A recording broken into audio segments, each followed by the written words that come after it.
What's good? It's your boy Kev. Welcome to Hip Hop and Woke Shit. And today, because this is my first official hip hop video on this channel, I wanted to give you guys an idea of who I listen to, who my top 10 MCs are. So I'm aware this is going to be a weird list for a lot of y'all. Certain names you're probably expecting that you're not going to see. All respect to those dudes and women as well, because there's some, but this is my list. This is my personal preference. This is not taking into account success or impact, because some of these people you've probably never heard of. If you haven't, I have listed what I think are their best albums, as well as 3 songs for each artist, so that you can, if you choose, go and check them out and maybe find something you like. So we're gonna get right into it. Number 10, I have Milo. He's gone by a couple different names. He's also gone by Scallops Motel. He's currently going under Rap Ferrera, but he's just a very philosophical, thoughtful MC. He's a little heady, so you might need to do a little Googling to fully understand all the references he's referring to sometimes, but that's okay. If you're into that, if you're into very deep, thoughtful stuff, then you might dig him. So albums, I Wish My Brother Rob Was Here. It's his first album, and it's, to me, a classic. So the Flies Don't Come Home. There was the double album, Things That Happen at Day, Things That Happen at Night, The Toothpaste Suburb, Who Told You to Think, and then finally one of my albums of the year so far, Purple Moonlight Pages, which is under the name Rap Ferrera. Definitely worth checking out. My top 3 songs: An Idea Is a Work of Art, One Lonely Owl, and a Persnickety Goblin's Hard Sigh. Sounds weird, but that shit fire. All right, moving right along. Number 9, Kendrick Lamar. What more do we need to say about Kendrick? If I'm not mistaken, the first rap album to win Pulitzer was Kendrick. But more than that, he's able to make music that makes you think, but that's also bouncy, that you can play in the whip. You know what I'm saying? Perfect blend of content and sound. There's certain cats that I love that would never make this list because they can't really rap, but they sound great. And then on the flip side, you've got artists that, can rap their ass off, but can't really make good songs or songs that you want to go back to. So Kendrick's like a perfect mix of that. As far as albums, I have all of his albums here. Section 80, Good Kid, Mad City, To Pimp a Butterfly, and finally Damn.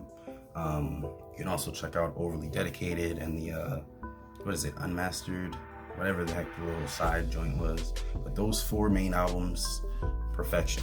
All just beautiful albums. My top 3 songs: Rigor Mortis, DNA, and finally Duckworth, which is just one of the best storytelling songs in hip hop just ever. I put that up there with like Children's Story and Stan, you know what I'm saying? It's up there. So moving right along, number 8, Lil Wayne, which I know might be controversial. There's dudes that can definitely rap better than Lil Wayne. Lil Wayne is, not a rapper's rapper per se. However, he is one of the funniest rappers ever. He might be the best punchline rapper ever. He's got classic punchlines that we all still remember to this day. Real G's moving silence like lasagna. Like that's a classic. You know what I'm saying? Tougher than Nigerian hair and shit. He had a run. He had one of the most incredible runs in hip hop ever, where he ran fashion. He introduced things to the culture. He, from the mixtapes to his albums to his features, if those mixtapes were like tracked on Spotify and were able to chart, obviously they use other people's beats, but then again, he straight up jacked other folks' beats and their songs that because Wayne rapped on them. how many people know Sky is the Limit was originally a Mike Jones song? You know what I'm saying? But anyway, yeah, if all those tapes charted, then he might be the best-selling artist ever. You know what I'm saying? But that said, albums, there's a lot. I just chose my favorites. I have The Block is Hot and 500 Degrees, which aren't really my favorites, but you should listen to them to understand where Wayne came from. I've got The First Three Droughts. I've got The Suffix. I've got The First Three Dedications. I've got Sorry for the Wait.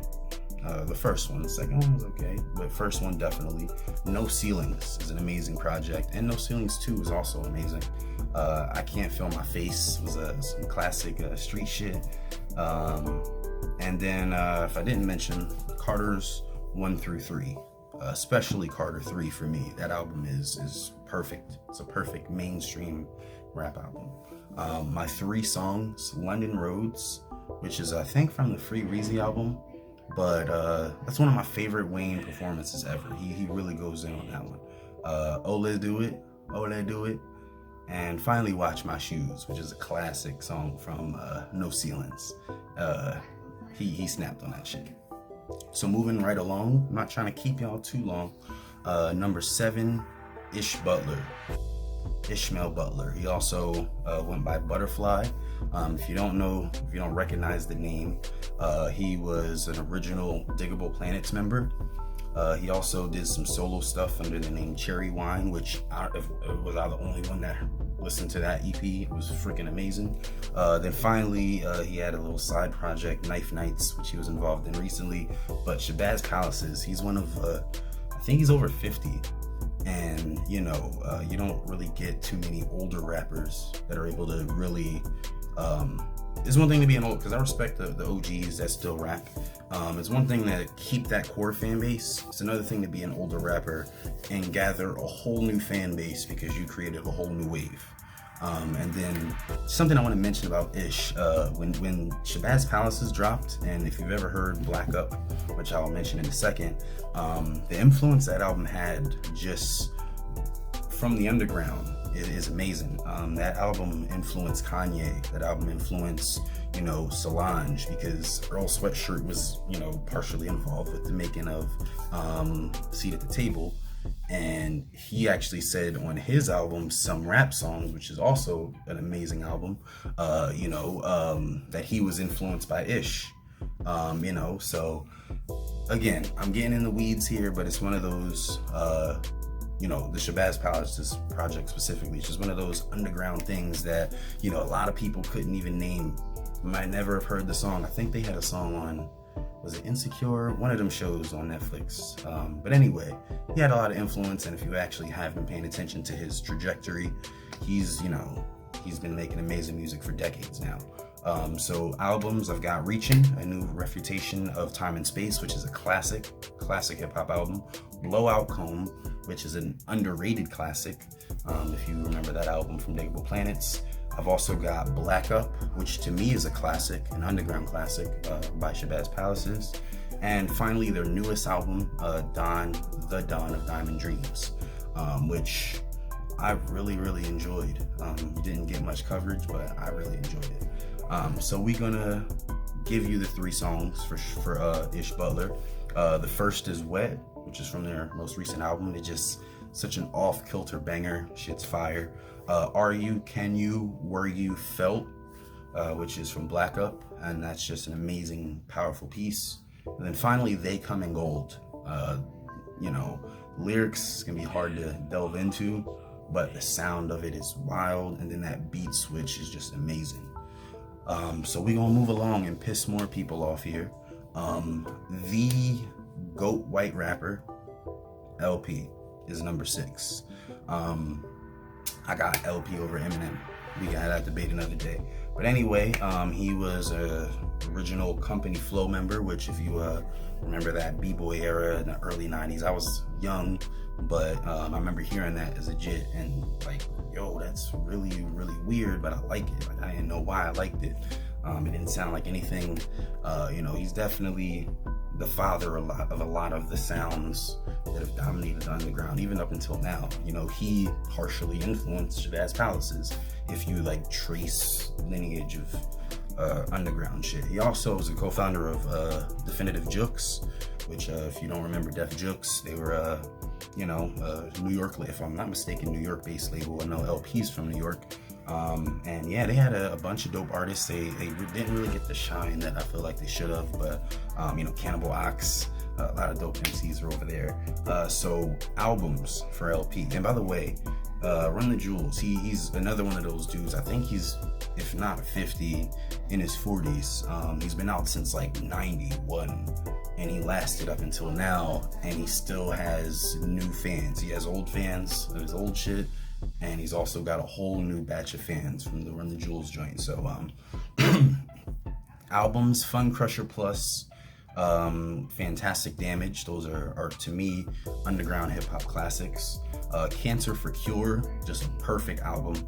I still listen to songs from that daily. The first 3 Run the Jewels joints. The 4th is dope, but I admittedly haven't fully dived into it enough to put my stamp on it, but it's an amazing album. You won't be disappointed. And then finally, he produced rap music for Killer Mike, which is a very underrated album. Just dope. So my top 3 songs for LP: The Jig Is Up from Cancer for Cure, Sign Here, also from Cancer for Cure. Again, that's one of my joints right there. And finally, Oh My Darling Don't Cry is just an amazing Run the Jewels song. It's a banger, really worth checking out. So now we hit in the top 5. The top 5, these are my top 5 favorite MCs. This is where it gets even more controversial, but I'm ready. Let's do this shit. I'm ready for all the smoke. So number 5, I've got Jean Grae. She's one of the dopest MCs I've ever heard in my life. I kind of struggled to rank her a little bit, but ultimately I had to put her top 5. She's also, she happens to be, I'm pretty sure she's married to Quelly Chris. If I'm not mistaken, they're married. Them indie cats, unless you like really follow them, you don't be knowing all the details of everything. But yeah, her and Quelly Chris, who's also another dope MC who could easily make this list for me if I, do it on another day. He's definitely up there. But anyway, yeah, Jean Grae. She's amazing. She's a old school lyricist, man. Just old school, straight up bars. I'm really waiting on another album from her, for real. The joint she did with Chris was dope. The Everything's Fine joint. But getting into her album, she has a deep catalog. If you just heard that name before and you never really took the time, go listen to some of them old albums, and you'll be like, yo, why hasn't she like gotten the shine she should have gotten? It's like, yeah, she should have gotten the shine. So Attack of the Attacking Things, Genius, The Grey Files, This Week, those are the 4 from her early up until sort of mid of her career that I just really hold dear. And then that Everything's Fine album she did with Quelly Chris is an amazing song, or amazing album, excuse me, with some amazing songs. That's a very off-kilter indie, just wild joint, but it's definitely dope. So my 3 songs for her are The Hater's Anthem, My Contribution to This Scam, which has a freaking hilarious video, and Negro League Baseball with Natural Resource. Those are definitely, and for her I actually put Keep Living. I don't know why I put a 4th song, but yeah, she's that dope. So moving on to number 4, again, controversial, Open Mike Evil. So Open Mike is, to some extent, as much a comedian as he is a rapper. He's definitely heavy in both, but he's legit. Like, his discography, people wouldn't take it seriously. I think partially because he does comedy as well, and also partially he sort of lacks the visibility. But dude is dope. You know what I'm saying? Dude is very dope. Some of the funniest songs I've ever heard, and then also some of the most thoughtful songs I've ever heard. yeah, don't sleep on open mic. He recently was, I think he had like a special on Comedy Central. Was that BET? Pretty sure it was Comedy Central. I'll look it up and I guess maybe put it in the video. But yeah, just Google him. He's got a whole discography plus a whole, lineup of comedy stuff he's done as well. So he's really a dope entertainer that's just really slept on. So albums, Art Rap After Party. I remember that joint. It was a really good album.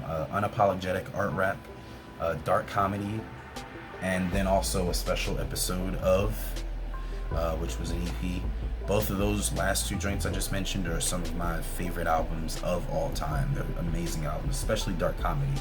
And then finally, he just recently, I think it was last year, dropped Brick Body Kid Still Daydream, which that album is so hood, but not gangsta. And that might sound weird, but like, yo, everybody in the hood isn't like selling crack.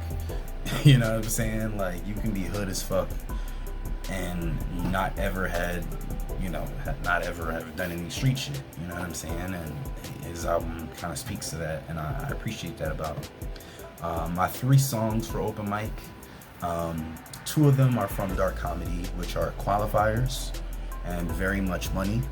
Just a very dope lyricism. Stuff for the everyman. Like, he raps about wiping his kid's ass and shit and playing words with friends. You can identify with it, but there's also deeper meanings in this shit. And then finally, Dark Comedy Late Show. That's one of the just best lyrical exercises I've ever heard ever. You know what I'm saying? Like, the juxtapositions that he makes in that song are just freaking amazing. So now we hitting the top 3, and I'm finna cause all the smoke, and I want all the smoke in the comments. So my number 3 is Rapsody. Rapsody been doing it for a long time. He's been doing it for a while. Just one of the best kept secrets. Again, when we talk about the best female MCs in the game, her name does not get mentioned enough. Shout out to Ninth Wonder for actually investing in artist development with her and seeing her through. And our last 2 joints have been literally perfect, but she's been out here. And I don't know, I feel like she's right at that edge where just one more amazing project, and I think it won't just be us hip-hop heads that know her, the world will know her, you know what I mean? But so in terms of albums for Rapsody, The Beauty and the Beast EP, classic, fucking classic joint. For Everything, She Got Game, The Idea of Beautiful, those are all amazing projects.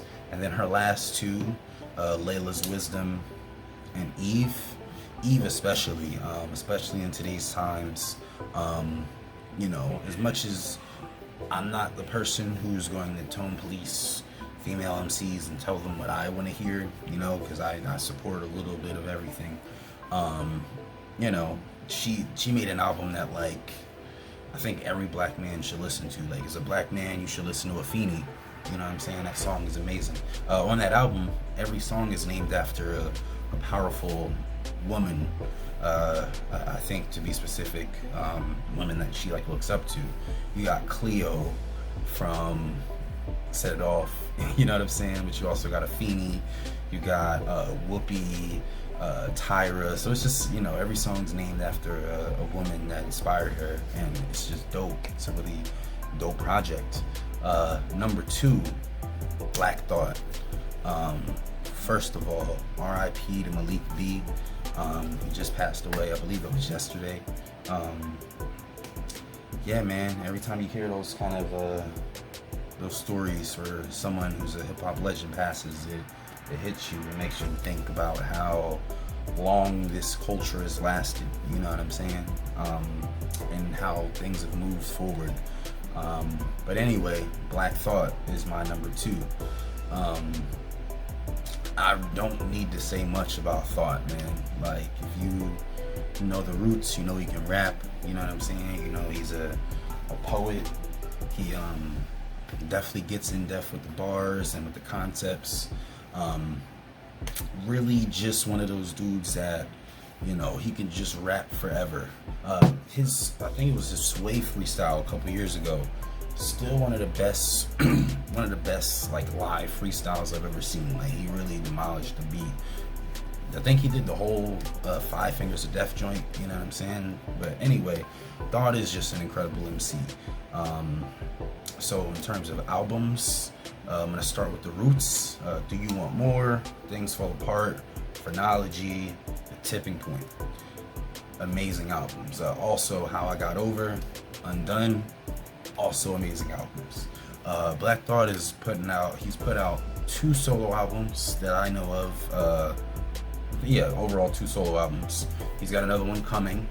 So the Streams of Thought, Volume 1 and 2. I chose specifically 2. I think 2 is a little better than 1. Stuck with me a little more. But overall, you know, he just put out a joint, Thought vs. Everybody. Shit is crack. So my 3 songs, Don't Say Nothing. You know what I'm saying? Give it. Don't Say Nothing. Nah. My dog was mumbling, but you know, he was mumbling on a chorus, but that shit goes. So Don't Say Nothing, The Seed 2.0, you already know that's a hip-hop classic. And then finally, Break You Off, featuring Music, that's another classic right there. So before I get into my GOAT, man, my number 1, it's a couple runners-up that I want to mention. Killer Mike, the other half of Run the Jewels, I really debated putting him 10th over Milo, but I had to go with Milo, you know what I'm saying? I had to show him love. Q-Tip, he's underrated as an MC, but he's a really good MC, and he produced as well some of the best hip-hop albums of all time. So I gotta mention Q-Tip. Pac is underrated as a rapper. I know that he's not known as like being the best rapper, but delivery matters, and he's one of those few dudes for me that, even though he's not like the best lyrical, spiritual nigga, the impact of what he says, and also when he said it, is just undeniable. And you know, the man could put words together, so I can't go without mentioning Pac. And then finally, this person I feel like has the trajectory of, you know, for me at least, making that top 10 one day. They've kind of fell back from hip hop, and that's No Name. No Name is fucking amazing. You know, her original joint when her name was offensive and shit, No Name Gypsy, that was a good project. She's had some very good singles, and Telephone and Room 25 are just both amazing albums, both amazing projects. Matter of fact, today is the, I think, 4-year anniversary of Telephone. So go check out that album if you haven't. But yeah, I can't go without mentioning her. So that said, drum roll and whatnot, my top MC of all time. People that know me already know what it is. It's a Facebook group dedicated to this. And that's Lupe the Fiasco. Lupe is, to me, best MC to ever touch a mic, man. There's not another rapper that can do what he does with words and with metaphors and with concepts. There's songs that I have, you know, songs that I've heard again after like 10 years and still unpacked. Like I heard, this is a couple years ago, but I was just like, oh, let me go listen to The Cool again. And I was like, oh, gotta eat. I remember this was about food, but then when you really break it down, it's not just a song about, like, you could listen to it straight up and just think it's some gangster shit. Like, oh, he's just talking about some street shit, you know what I'm saying? Somebody selling dope, da-da-da-da. There's another layer where he's making a lot of food references, but then on the flip side of that, he's talking about the, you know, the fast food industrial complex and the way that these fast food companies look at, you know, look at us as their, you know, supporters or people that buy their shit. So again, it's just a song where, like, as you go deeper into the layers, it's like, oh, that makes more sense. That makes sense. So yeah, man, in terms of albums, I've got 4. I didn't include the mixtapes because he's got some amazing mixtapes from back in the MySpace days. You know, A Bathe in Ape was amazing. Fahrenheit 9/11 2. So you know, he's got a couple classic tapes, but Food and Liquor, classic. The Cool, classic. Tetsuo and Youth, underrated classic. To me, that's the best written hip hop album I've ever heard. Tetsuo and Youth is a body of work. I've never heard an album that is arranged better. You can't listen to that album without listening to the whole thing. And then finally, this album kind of came out after he was canceled, and you know, he didn't put any press behind it. But Droga's Wave is such a black, amazing album. You know, it's just, oof, that's a deep album. You know, so my top 3 Lupe songs. These aren't in order, but I'm gonna give a little explanation on all 3. So Adoration of the Magi. He's got BJ the Chicago Kid on the saxophone, killing it. He's the Baby album cover stuff, and the chorus is amazing.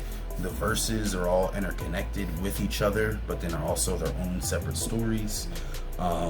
It's freaking like the best written song I've ever heard in my life, any genre, you know what I'm saying? Mural, which is also on Tetsuo and Youth, is just the ultimate lyrical showcase, man. Like, he really went the fuck off. Again, one of them joints you're gonna need a dictionary for, you know what I'm saying? But once you sign it, when you start unpeeling lyrics, and you have to listen to it a couple times, and you know, once those lyrics start biting you, oh shit, I run a gambit like I'm throwing cards, oh shit, you know what I'm saying? Like, yeah. Finally, Wave Files. Wave Files is an amazing song. Made me cry. It's one of those few songs that has made me actually tear up. He is telling a story in Droga's Wave about how, you know, I don't want to spoil it. I actually won't even spoil it, but I will say that the song Wave Files is, you know, especially if you're black and you've done your research into slavery, when he starts listing those slave ships in the 3rd verse, that shit hits you in the feels. You know what I'm saying? Yeah, it's wild. So now that I've pissed off everyone who's gonna watch this video, I just wanna thank you for your time. I'm gonna get in, I'm gonna get out, and I'm gonna read the comments so I can, you know, accept my dragging, because y'all all gonna try to roast me, but you know, I'm here for it. I'm here for it. Give me your top 10. One thing I will say before I go is that I do challenge everyone to listen to weird shit, and don't be afraid to rate what you like with the GOATs, you know what I'm saying? Like, everyone was supposed to put Big and Pac and Jay and Nas, but if you didn't listen to that shit as much as you listen to this other shit, then list that other shit and be real with yourself. Like, you know, don't be afraid to tell niggas like, yo, I ain't really, Illmatic was alright, but I mean, you know what I'm saying? Like, keep it real with yourself. So that said, it's your boy Kev, and I'm out of here. Y'all be easy.